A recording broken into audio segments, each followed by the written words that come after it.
Okay, guys, very exciting moment, a long day, and there is Neil. Hello, Neil. Hello, Hamburg. So, you cannot have a conference and call it the future of making without having one person be part of it who represents both the past and the future of making. And this person, probably well aware to any one of you, is Neil Gershenfeld, and we are very thankful and happy to have you with us as the grande finale, right? So you're really putting the cherry on the cake for the event for today. Very happy to have you here. We have about 120 people here in the room. Looking forward to what you can tell us on the future of making. Neil, the stage is yours. Okay, then to wrap up the day, I wanted to step back just a bit to tell you about the history of how we got to this point with digital fabrication, discuss some emerging collaborations, and then look ahead to some thoughts about where it's heading. So, as you may know, I lead Center for Bits and Atoms at MIT that's been studying the digital and physical boundary. And to do the research of things like the first quantum computing and part of synthetic life, we needed tools. So we put together a facility of one of almost every machine to make anything. Then had a problem. It would take a lifetime of classes to learn to use the machines. So started a class modestly called How to Make Almost Anything, and was completely unprepared for the response. It's one of the most oversubscribed classes at MIT. Every year, hundreds of students try to take it, and they do wonderfully expressive things. Kelly made a device to save up screams. This is the web browser for parrots. This is an alarm clock you wrestle with and prove you're awake. This is a dress that defends your personal space. And it grew to multiple labs at MIT to handle about 100 students at a time. Then NSF, the National Science Foundation that funded this initial work, passed a requirement to show social impact. And we didn't really know how to do it, but I got to know a grand old man of community activism in Boston, the leader in bringing political voice and emerging technology into inner city communities, Mel King. And so it was natural with him to create what we called was a fab lab, a mini version, not of the full lab at MIT, which was millions of dollars, but just the tools to do the how to make, and set it up in inner city Boston. And then the rest was a kind of history. So the fab lab at that stage filled a big room. This is one in Vestmannaeyjar, Iceland, about $100,000 investment, 3D printing, but all the other tools, precision machining, large format machining, surface mount electronics, composites, vinyl cutting. And with those tools, you can make boats, bicycles, furniture, consumer electronics, and they went viral. So there's about 2,500 today. Southernmost one is the southernmost city on Earth, Puerto Williams. The northernmost one is Lyngseidet, a few hours above Tromsø at the top of Norway. Some of the interesting sites, this is with Alaska natives that have tremendous cultural traditions, terrible alcoholism, suicide, unemployment issues, merging traditional craft with digital technology. This is at the Protestant Catholic boundary in Northern Ireland. This is Arab-Israeli boundary in Holon, Israel. This is one with an arts retreat in Maine. We didn't plan that, but those were sites that pulled these labs as they spread. So then we had a problem of bright, inventive kids showing up, outstripping local opportunity. So at the lab in the top of Norway, I showed some projects to Hans Christian, and then next time I saw him, he was making robot vehicles. I found Chapisho in a lab in Soshangovi, South Africa, was doing the work of my MIT classes. And they were considered problems in local schools because they didn't behave, and they were told, you're smart, you have to go away. And so to help fill that need, rather than just falling off a cliff, we started a program called the Fab Academy. And it's not central learning. You don't come to MIT for it. It's not distance learning where you look at a computer. It's distributed learning where students have peers with mentors and machines locally, and then they're connected globally with video and content sharing. And at this point, there's maybe, rather than 100 students, 100 labs participating in it. And in many ways, I'd say the class is even getting better than the MIT class for the work they do in it. And so that started spawning other classes. One was how to grow almost anything, a bio academy for biotechnology. One was Fabric Academy for textile technology. A name emerged initially as a joke, the Academy of Almost Anything, or Academany. Most recent is a program on, you can think of it as diversity, equity, inclusion, but how to manage a lab, how to deal with barriers to access, how to engage communities. And there's emerging projects. There's a exciting design project Tomas may have told you about. There's an Agri Academy on food technology. We had done a test with Oliver Eliasson on why make almost anything. And so this growing network of distributed educational infrastructure. And so as the labs grew, every year we started meeting. Most recently, this was the leadership of Bali hosting it, with a tremendous focus in sustainability, connecting modern technology with traditional practice. In the background, you can see this glorious bamboo structure made by Bamboo University as a beautiful example of indigenous appropriate technology. And there's an ongoing collaboration with them to take sustainable natural resources and practices and cross that with emerging digital fabrication. So in the annual meeting of these labs in Barcelona, hosted by Tomas and Vicente Gallart, this was the Mayor Trias starting a 40-year countdown to urban self-sufficiency that led to the creation of the Fab City program. Barcelona had, and really still has, a tremendous design sense, but also tremendous youth unemployment, over 50%.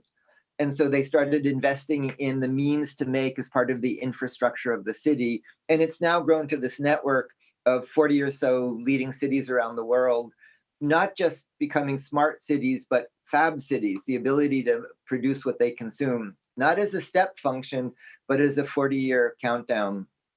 This is a lab we ran at the White House with the Obama administration. That led to this legislation in the House and Senate for universal access to digital fabrication as a new kind of right. So if anybody can make almost anything, it's not utopia, it's not free, but it fundamentally changes many things. So today there's an equivalence that jobs equal work equals money equals consumption. If you go in a lab and make something, it breaks that equivalence. You might make it yourself, somebody might make it for you, it might be done in a local community, it might be done on a regional scale. But in that world, a lot of what governments do is not relevant. Things like the battles over tariffs and import quotas and border infrastructure. And a lot of what governments don't do is relevant, but it's not command and control, it's soft power to provide the infrastructure to live in this world, really fundamentally changing assumptions about how an economy works, how education works, boundaries between work, education, and play. All of this was very much on display in the pandemic, where there was a big shortfall between rapid prototyping that was fast but couldn't scale, and mass production that could scale but wasn't fast. And so we ran a research program doing fairly basic science to study questions about like what's needed for personal protective equipment or assays or production tools, and then turn those into open designs that could be sent to market in effect digitally and produced locally on a global scale. And so that was a peek at what it could look like to live in this world of large-scale, just-in-time, distributed production. And so where we are now looking at the Fab City initiative is these are some wonderful programs. This was a solar house done out of the Barcelona Fab Lab. This, in fact, also in the Barcelona Lab, was a electric vehicle being developed just over the hill in Sant Cugat. This was a aquaponics system. This was a project in Africa using Fab Labs to make wind turbines. These are examples of, with the tools in a lab, producing shelter, transportation, food, energy, not just projections, just reality of these core capacity of what you need for a sustainable city. And so these are great examples, great proof of principle. But there is a challenge, which is if you think about the stack, and this is this nice architecture put together by the Fab City team, the pedestal at the bottom is still anecdotal. There's examples of how to produce food, energy, shelter, consumer electronics, healthcare, all of these tools, but there isn't yet real rigor in how much can you produce? What are the resources it consumes to do this way? How does that relate to any other way? And again, how does it scale? Associated with it, what are the kinds of sustainable economic models for it? What is the life cycle impact? And so we're in a lively discussion that I think is very promising to help build you can think of them as kind of labs for fab cities, is not just the means to make, not just the means to distribute, but the means to study the technology for fab cities. There's a real need to study the fundamental enabling technology for that. And so we have a lively discussion with the community in the room on building labs for fab cities. And a good illustration of the opportunity for that and what that might look like comes from the machines in fab labs. So MIT made the first computer-controlled manufacturing machine in 1952. My lab has the modern descendants, but those were fairly expensive specialized tools. So we spun off a number of companies to make rapid prototyping faster, better, cheaper, aimed at individuals, not corporations. So these are some of the many rapid prototyping companies we've spun off by trying to make that faster, better, and cheaper. But these are still commercial companies. You pay money and get a machine. The real opportunity is what you could think of as the 2.0 generation of a fab lab, which is not a fab lab can make almost anything, but a fab lab makes a fab lab. You go there not just for the project, but to make the machines in the project. So this is Jens making large format tools in Norway. This is the wonderful work Danielle and Gracia and the in-machine team is doing on tools competitive with the existing fab lab tools, but with open designs and with supply chains. And they've done a superb job on the documentation. Danielle, Peter, and colleagues have been developing really interesting tools to automate the documentation as well as the design of the machines. This is a precision machine for things like making surface mount electronics coming out of a lab in Kerala where the whole thing can fit in the bed of a 3D printer. This is work of one of my students, Jake, on instead of 10 machines that do one thing, designing an open architecture for one machine that does 10 things. And to do that, we have to take the historical boundary between CAD, CAM, machine control, and motion control and break those historical divisions and, in a sense, let the math talk directly to the motors to connect them much more closely. Once you get to this world of Fab 2.0, it means the skills and jobs can become locally. But more than that, rather than all the machines being the same, the machines can be as expressive as the projects on the machines and can match the applications you need for them locally, not globally. This was a fun thing. At the Fab Academy instructors meet for a boot camp, and it was hosted in the Waag in Amsterdam this year. And at the top floor, that's where Rembrandt painted the anatomy lesson. That's the picture in the background.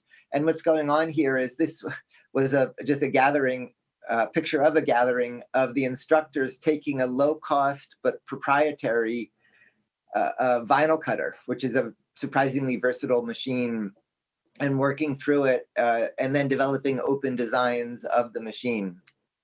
And that's, if you wanted to make the $100 mini lab, that's the tool I would start with. This is a fun program. This is one of the leading arts retreats in the world. It's called Haystack in the Main, where the leading glassblowers, printmakers, fiber artists, blacksmiths retreat to studios with these traditional crafts. Right in the middle of it is the Fab Lab. And every year now, we've been bringing scientists and engineers together with artists and community activists to develop new tools for making art. So rather than adapting the art to the tool, you adapt the tool to the art. And I can tell you more if we talk later. These are examples of machines we've developed for making art. So to keep up with this Fab 2.0 transition, where we're bringing down the cost of the lab by making it locally, we're reducing dependence on global supply chains by making it locally, we also need to spend more to spend less, meaning there are still specialized components of what go into a Fab Lab you can't yet make in a Fab Lab. So we started setting up $1 million super labs. This is one in Kerala in the south of India, where these are tools like a large format flatbed cutter or a water jet cutter or injection molder or EDM or pick and place.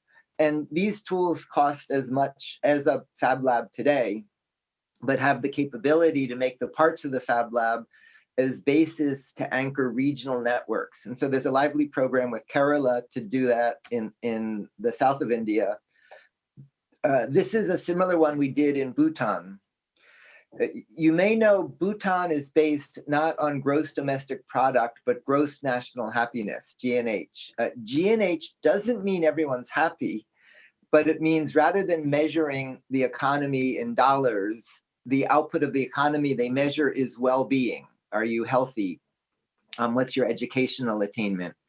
And the Gross National Happiness Office, people in Bhutan are actually scared of it because it's like the tax authority.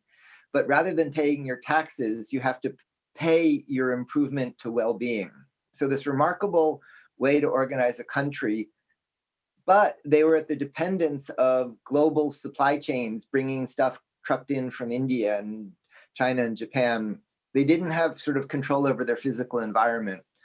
So we've helped them create a super lab to build the capacity to then develop a regional network of Fab Labs all around Bhutan, taking the tremendous Buddhist grounding of their country, the tremendous natural resources, but then having the means to sustainably produce what they do locally. So those are two exciting examples of the super labs. And Bhutan will be hosting the global gathering of the network next summer. It's non-trivial to get permission to come to Bhutan. It's one of the most exciting, scary routes to fly into it. They've been able to arrange the ability to bring in the Fab network and host them. And so at fabevent.org is information on that. And if you're interested, there'll be a great group gathering this summer. So in turn, the work on rapid machine building has led to this collaboration. In the US, the National Institute of Standards has an initiative for advanced manufacturing and materials, but was limited by access to participation in that. There's a similar program with the Department of Energy. And so we started looking at rapid prototyping, not just of machines to make things, but machines to measure things. So tools for material science. And this is also in collaboration with the Materiome Initiative for open designs for sustainable materials. And so we're developing tools to expand use of things like recycled and renewable materials by expanding access to the means to do the advanced measurements, and doing that increasingly not by making the measurements separate from using them, but for example, 3D printers that can do rheology and give material models as well as prints as their output.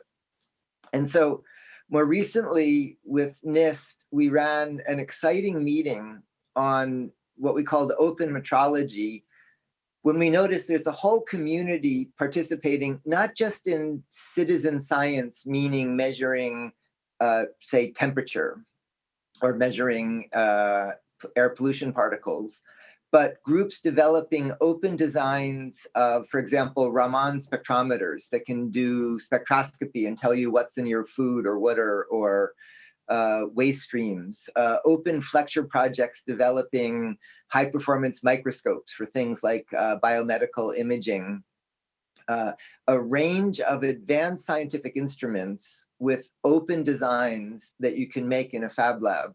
And this open metrology initiative is closely connected to the goals of Fab City Labs to provide access to the advanced scientific instrumentation you need to do this sort of characterization. And so this is emerging as a really lively community. So all of that is what the Fab 2.0 stage looks like, and some thoughts on next steps for building up the base of the Fab City stack. Now to look a bit further out, this slide that you can't read is the inventory in a Fab Lab up top.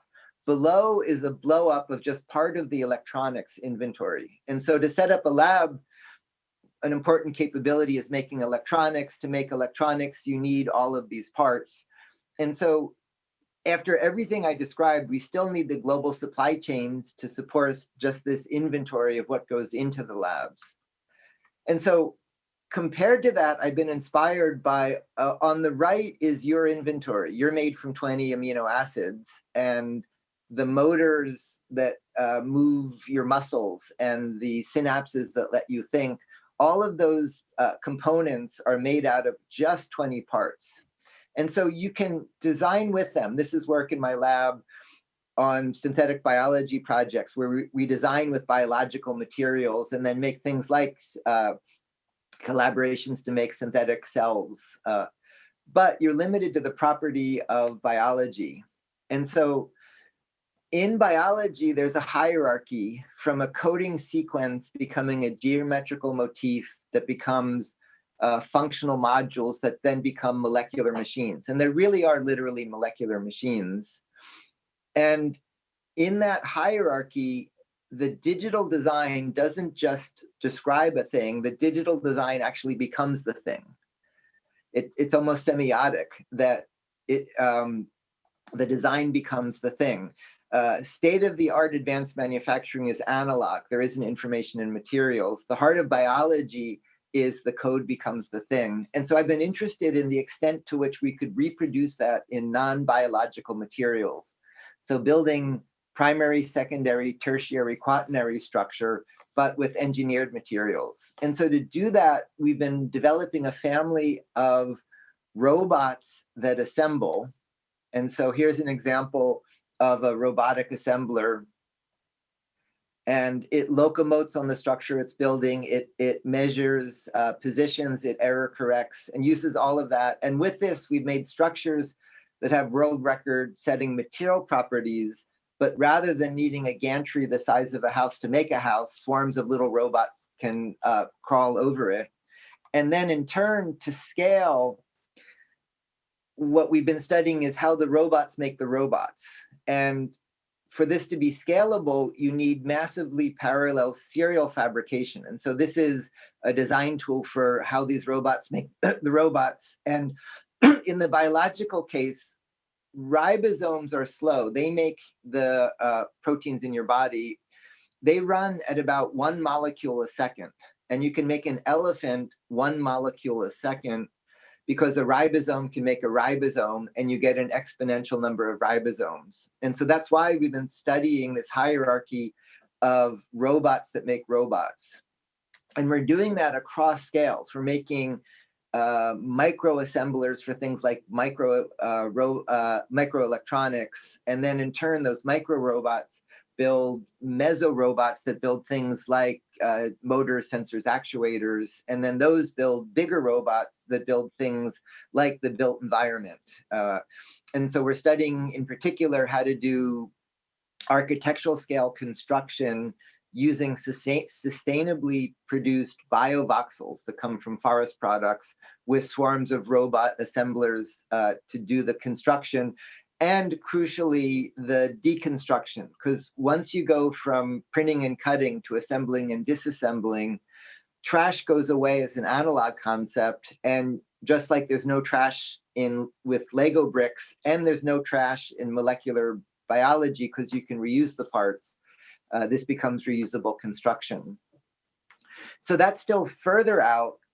Interestingly, that's not at all a new idea. The founders of computing, von Neumann and Turing, are famous for things like the von Neumann architecture and the Turing machine.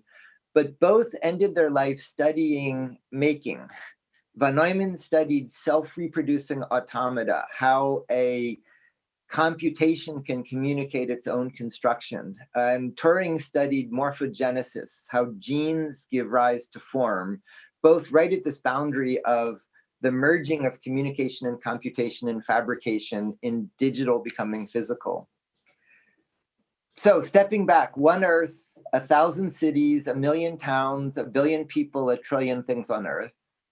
MIT made the first real-time computer, the Whirlwind, 1952. That was commercialized as the PDP that created the internet. And the operating system in your pocket right now, if you're using Android or iOS, was developed in that picture.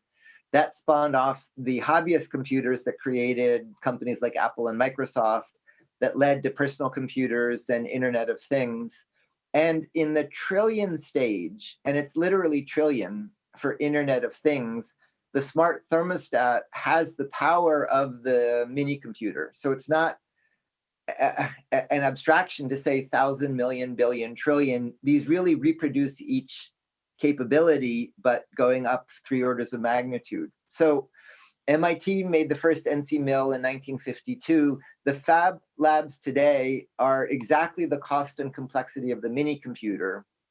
And just like in the mini computer era, that's when the internet, video games, word processing, all the things you do with a computer today were developed. It's still room filling, but a work group could develop it. The fab labs are developing, if anybody can make anything anywhere, how do you live, learn, work, and play? The applications for that. Then the machines making machines today are like the hobbyist computers. They're just transitioning. They're now personal, and they're transitioning to becoming useful.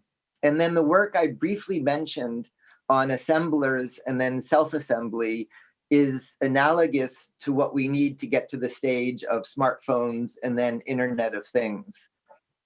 And so that's a roadmap to scale digital fabrication, 1,000, million, billion, trillion, literally. And it's not a trillion fab labs as $100,000 investments. It's at that stage, you merge the machines and the materials, but it's the capability of a fab lab on this enormous scale. And so if we look at the numbers, Gordon Moore made this plot where he forecast what became known as Moore's Law, where he measured the doubling of transistors and projected it might go for 10 years. It actually went for 50 years. This is mainline Intel processor scaling. And then what I've plotted below is 10 years of the growth of fab labs, showing how they're doubling exponentially, a straight line on a log plot. And so there's actually more data for this than Gordon Moore had to forecast this is going to go for the next 50 years. And so we need to prepare for 50 years of scaling of digital fabrication. Now, when I would talk about this, an audience would politely clap, and my brothers Joel and Alan would groan. Alan led the biggest video game studio, Activision. Joel led the National Labor Relations Organization. And they would groan because Gordon Moore presciently got right most of what happened in the digital era.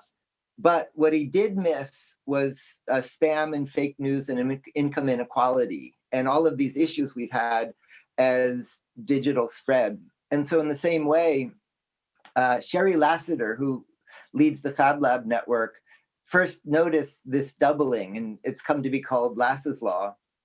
And the most recent book I wrote with them, Designing Reality, is looking at, rather than waiting 50 years for the equivalent of spam and fake news and income inequality for the world of digital fabrication we're creating, how we can shape it today and deal with barriers to access and make more inclusion in communities and really shape this revolution at this nascent form today, where it really can still be shaped, rather than recreating the history of what went wrong in the last few digital revolutions. And so stepping back, that's where Fab Labs came from.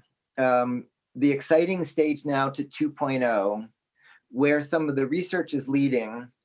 And then within all of that, for me, the Fab City movement is the real realization of the promise of that, really grounding it in meeting the needs of communities and pulling together everything I described, this opportunity to really build out sort of the science of Fab Cities as an exciting collaboration that we'll be working on. And so with that, I will stop sharing. Thank you, and be happy to discuss. Thank you very much, Neil. This was a lot of inspiration and food for thought, which we're happy to discuss. We have like 3 minutes with Q&A. Who has a question that he wants to address? Okay, so I'll hand the micro over. Just please introduce yourself, as he cannot see you.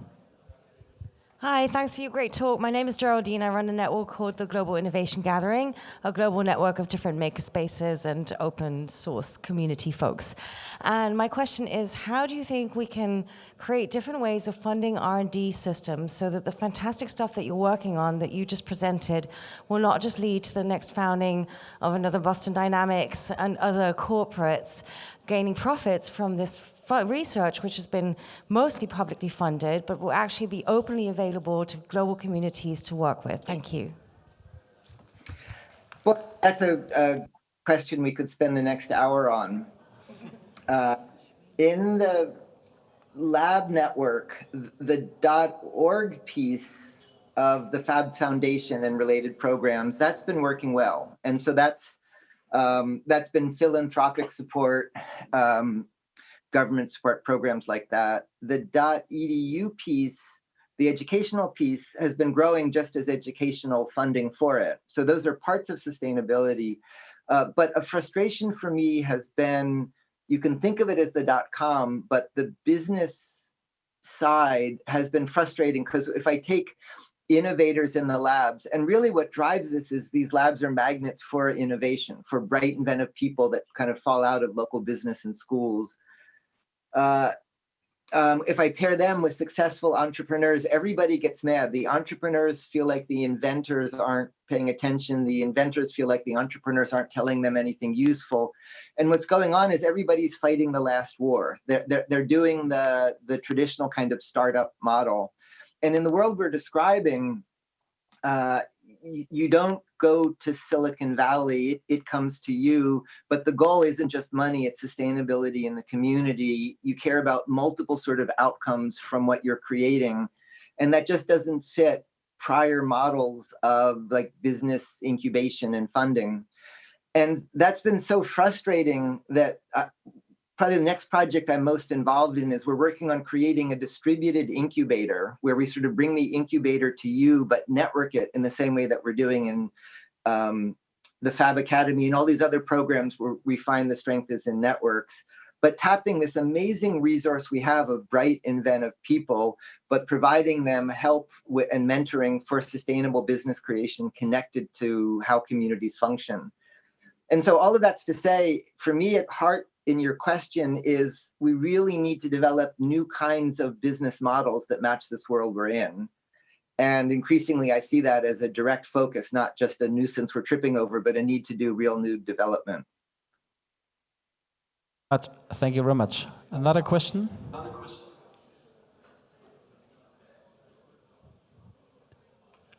People are hungry, it seems. Neil, it was a pleasure having you with us. Thank you so much for your time and dedication to also all the people here in the place. We're very much looking forward, on the one hand, a collaboration we try to set up, and on the other hand, I hope that we all see each other in person then, latest in Bhutan. So thank you very much. I think a round of applause. I don't know if you hear it. Okay, quiet please. Well, I was just going to say, on my side, I want to just note my appreciation for what Manuel, Tobias, and all of your colleagues have been doing. The commons is what makes this all possible, and you've really emerged as this very strong hub investing in the commons, asking these kind of deep questions that then will support everybody. So I look forward to the collaboration and just want to note my appreciation for what you've been trying to do there. Thank you. Thank you very much.